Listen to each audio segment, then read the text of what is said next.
तो आज हम सीखने जा रहे हैं स्कैंशन। स्कैंशन का मतलब होता है कोई पोएट्री का पीस यानी कि कोई भी कविता में या छंद में लिखी गई कोई भी लाइन में छंद का पैटर्न पहचानना। तो पहले हमें पता करना पड़ेगा छंद क्या होता है, इंग्लिश में छंद कैसे बनाया जाता है और उससे रिलेटेड कुछ चीज़ें। पहले हमें समझना पड़ेगा सिलेबल क्या होता है, उसके बाद समझना पड़ेगा फुट का मतलब क्या होता है और आखिर में हम सिलेबल और फुट समझने के बाद पहचानने के लिए तैयार होंगे कि मीटर क्या होता है। तो पहले देखते हैं व्हाट इज़ अ सिलेबल।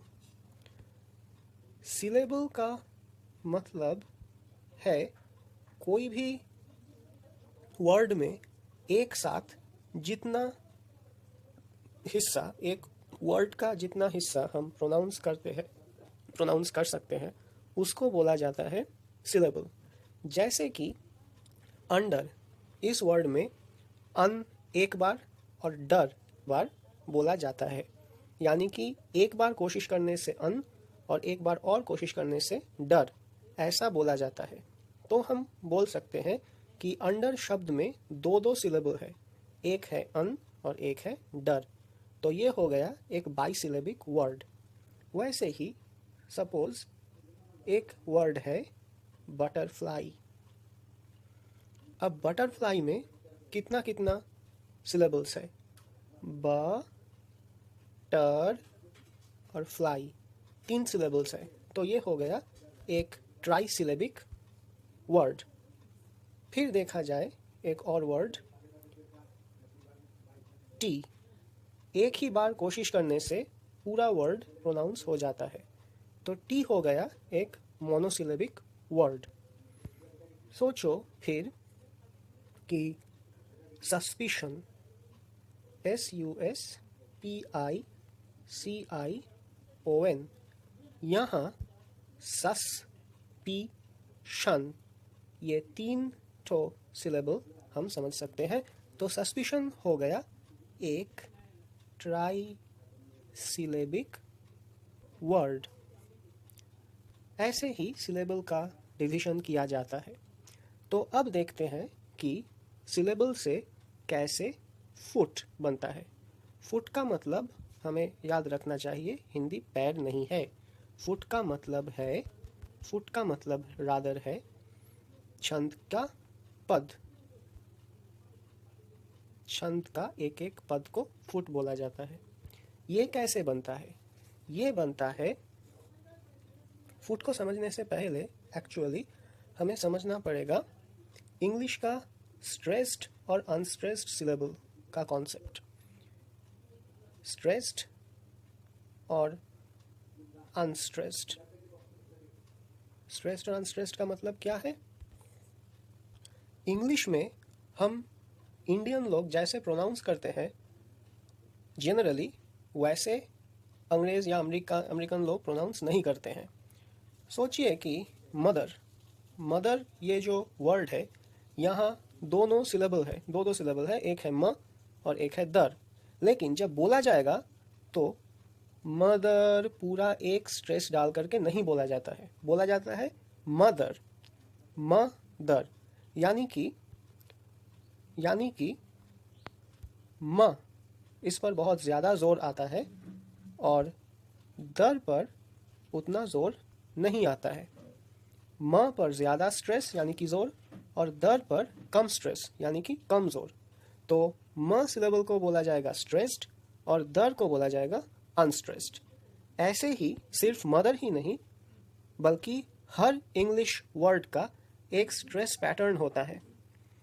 सोचिए सिस्टर, यहाँ सिस के ऊपर ज़्यादा स्ट्रेस आता है और टर के ऊपर नहीं आता है, तो सिस्टर ऐसा एक पैटर्न तैयार हो जाता है।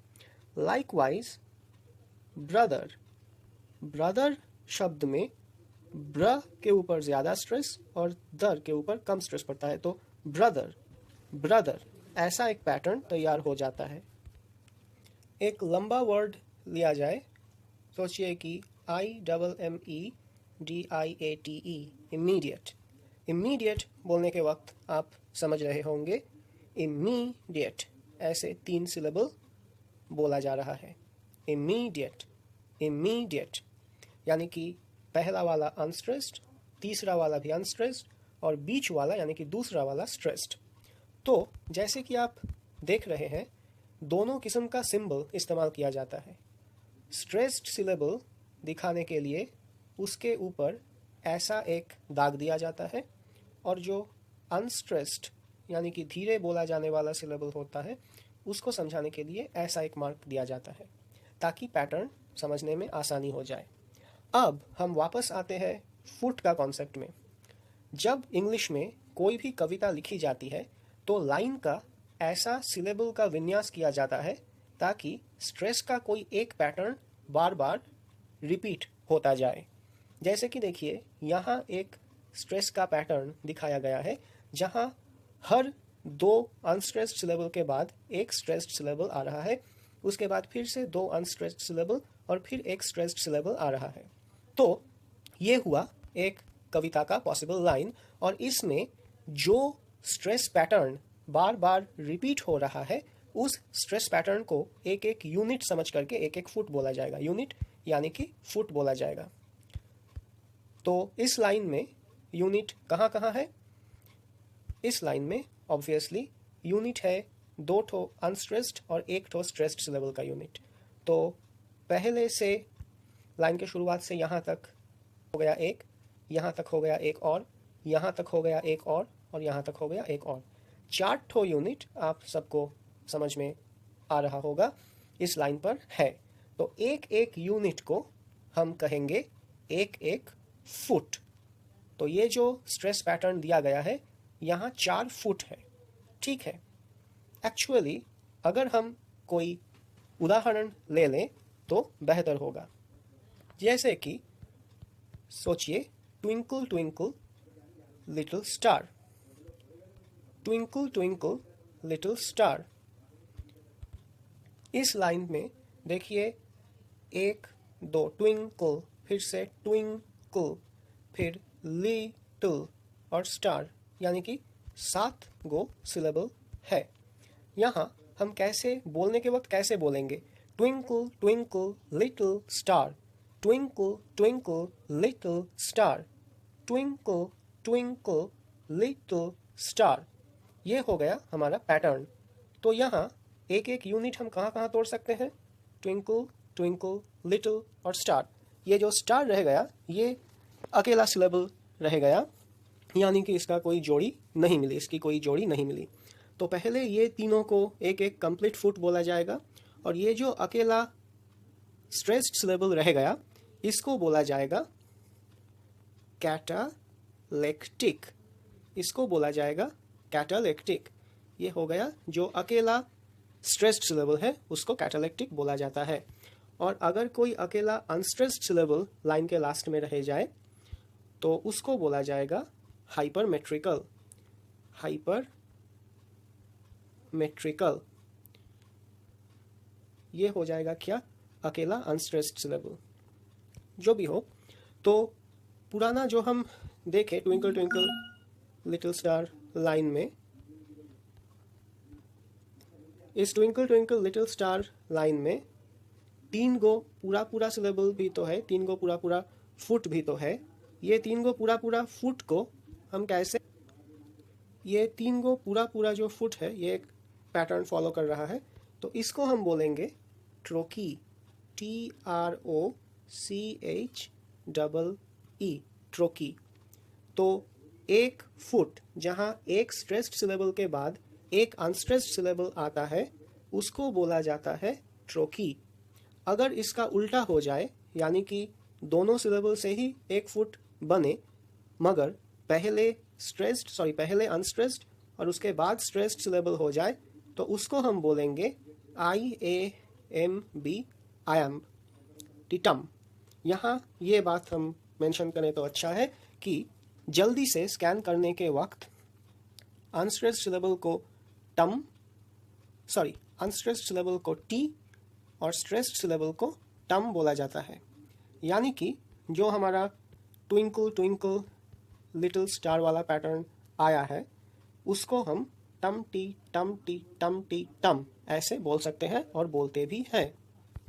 और इस मौके पर यह भी देख लिया जाए कि इस पूरा लाइन का मीटर कौन सा है, कैसे हम इसका नामकरण कर सकते हैं। तो देखिए, यहाँ 3 गो पूरा पूरा फुट है, ट्रोकेइक फीट, 1 2 3 ट्रोकेइक पूरा पूरा फीट, और एक यहाँ निकल गया बेचारा कैटालेक्टिक है कि नहीं। तो चूंकि ये ट्रोकेइक फीट से लिखा हुआ लाइन है तो इसको बोला जाएगा ट्रोकेइक, TROCHAIC। और चूंकि यहाँ 3 गो पूरा और 1 गो आधा फुट है, यानी कि 4 गो फुट का निशान है, इसलिए इसको कहा जाएगा टेट्रामीटर। Tetrameter, ट्रोकेइक tetrameter. अब ये टेट्रामीटर का किस्सा क्या हो गया? टेट्रा का मतलब है 4। वैसे ही अगर ऐसी बात हो जाए कि एक लाइन पर 1 ही फुट हो तो उसको कहा जाएगा मोनोमीटर। अगर एक लाइन पर 2-2 फुट हो जाए तो फिर उसको कहा जाएगा 2 के लिए डाईमीटर। अगर 3 हो जाए, एक लाइन पर 3 फुट हो जाए तो हो जाएगा ट्राईमीटर। अगर एक लाइन पर 4 गो फुट हो जाए, जैसे कि आपने twinkle twinkle little star line पर अभी अभी देखा, 4 गो हो जाए फुट तो हो जाएगा टेट्रामीटर। अगर उससे भी ज़्यादा 5 गो हो जाए तो हो जाएगा पेंटामीटर। 6 हो जाए तो हो जाएगा हेक्सामीटर। 7 पर होगा हेप्टामीटर। 8 पर होगा ऑक्टामीटर। ऐसे चलता रहेगा। ये सभी सफिक्स के बारे में जानने के लिए आपका अंदाज़ा भी आप शायद लगा सकेंगे, आप गूगल कर सकते हैं। और वैसे ही ऐसे ही हम फुट डिटरमाइन कर लेते हैं और एक एक मीटर का नाम का 2-2 हिस्सा रहता है। जैसे कि आपने देखा, अभी अभी हम बोले कि ट्विंकल ट्विंकल लिटिल स्टार कविता को ट्रोकेइक टेट्रामीटर में लिखा गया है, राइट। तो देखिए, ख्याल कीजिए, इसका जो पहला हिस्सा है वो बनता है कौन सा किस्म का फुट उस कविता का लाइन में डोमिनेंट है उसके हिसाब से, कौन सा किस्म का फुट डोमिनेंट है उसके हिसाब से।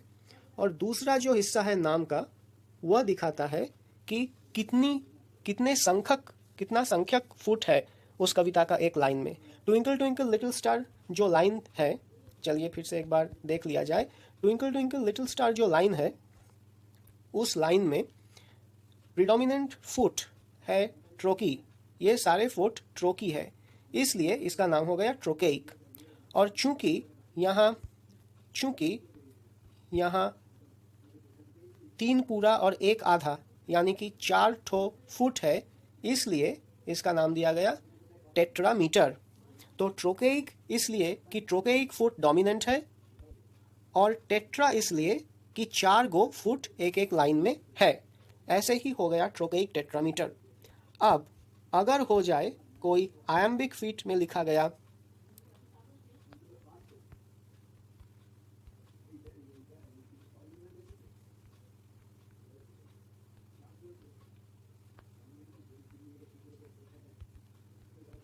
ये देखिए, ये एक दूसरा लाइन, यहाँ स्ट्रेस पैटर्न हम डालेंगे तो that time of year thou mayest in me behold, ऐसा डिविजन हो जाएगा। तो पूरा 1 2 3 4 5 हो गया। अब देखिए, यहाँ कौन सा किस्म का फुट है? एक अनस्ट्रेस्ड फॉलोड बाय एक स्ट्रेस्ड, है कि नहीं। तो एक अनस्ट्रेस्ड फॉलोड बाय एक स्ट्रेस्ड, इसको हम जान चुके हैं, आयम्ब बोला जाता है। और यहाँ कितना नंबर का फुट है? देखिए, कै गो फुट है? 5 गो फुट है। तो यहाँ पेंटा बोला जाएगा मीटर के पहले। तो पूरा नाम क्या दिया जाएगा? पूरा नाम दिया जाएगा आयम्बिक पेंटामीटर। अच्छा, तो साफ साफ करके हम एक बार लिख लेते हैं यहाँ, आयम्बिक पेंटामीटर। ये हो गया इस फुट का नाम। ऐसे ही हमें याद रखना पड़ेगा कि एक तरफ है फुट का नेचर, आयम्बिक, ट्रोकेइक, एक और इम्पॉर्टेंट किस्म का फुट होता है जिसको बोला जाता है एनापेस्टिक, एक चौथा किस्म है डैक्टाइलिक। ये हो गया पहला हिस्सा, कोई भी मीटर का नाम का पहला हिस्सा किस किस्म का फुट है। और दूसरा हिस्सा में बोला जाएगा, मोनोमीटर और डायमीटर नहीं लिख रहा हूँ क्योंकि मोनोमीटर और डायमीटर बहुत कम मिलता है। तो ट्राईमीटर 3 के लिए, टेट्रामीटर 4 के लिए, पेंटामीटर 5 के लिए और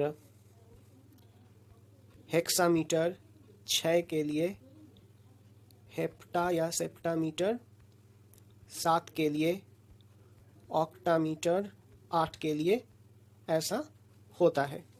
जब हम शेक्सपियर के सोनेट या वैसे एलिजाबेथन एज का सोनेट्स के बारे में पढ़ेंगे तो देखेंगे कि बार बार बोला जा रहा है आयम्बिक पेंटामीटर, यानी कि टिटम टिटम टिटम टिटम टिटम, ऐसा पैटर्न फॉलो किया गया है वो सब पोएम्स यानी कि सोनेट्स लिखने में। एक और टर्म बहुत इम्पॉर्टेंट होगा, उस टर्म क्या है? उस टर्म है ब्लैंक वर्स। ब्लैंक वर्स का मतलब क्या है? ब्लैंक वर्स का मतलब है और कुछ नहीं, बहुत ही आसान चीज़। ब्लैंक वर्स का मतलब है unrhymed iambic pentameter. Unrhymed iambic pentameter, blank verse मतलब अनराइम्ड, यानी कि आयम्बिक पेंटामीटर में लिखी गई लाइंस जो राइम नहीं करता। राइम करने का मतलब मैं एज्यूम करता हूँ आपको समझ में ऑलरेडी आता है, तो इसलिए और एक्सप्लेन नहीं कर रहा हूँ। ब्लैंक वर्स का मतलब वैसा ही राइम नहीं करने वाला आयम्बिक पेंटामीटर। खास करके शेक्सपियर का और दूसरे प्लेराइट्स का जो लिखी गई नाटक है, नाटक का ज़्यादातर हिस्सा ब्लैंक वर्स में लिखा जाता था, यानी कि अनराइम्ड आयम्बिक पेंटामीटर में लिखा जाता था।